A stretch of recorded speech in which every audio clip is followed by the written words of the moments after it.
حج ہر صاحب حیثیت مسلمان کے اوپر زندگی میں ایک مرتبہ فرض ہے۔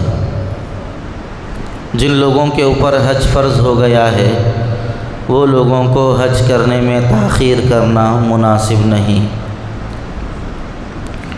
بہت سارے لوگوں کے اوپر حج فرض ہو جاتا ہے۔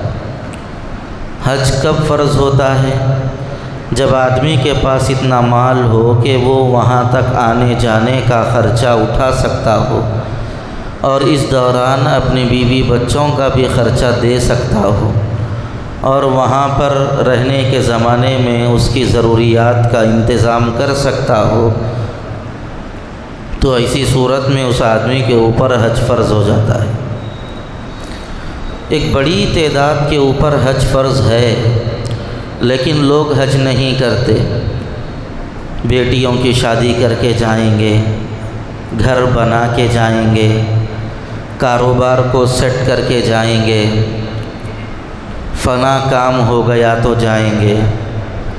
بعض تو بوڑھے ہونے کا انتظار کرتے ہیں، ابھی تو ہم جوان ہیں، ذرا عمر ڈھلیں دو پھر حج کو جائیں گے۔ یہ سب غلط فہمیاں ہیں۔ شریعت کی نظر میں یہ کوئی عذر نہیں ہے۔ بیٹیوں کی شادی کی وجہ سے حج کو مؤخر کرنا شریعت کی نظر میں عذر نہیں ہے، یہ درست نہیں ہے۔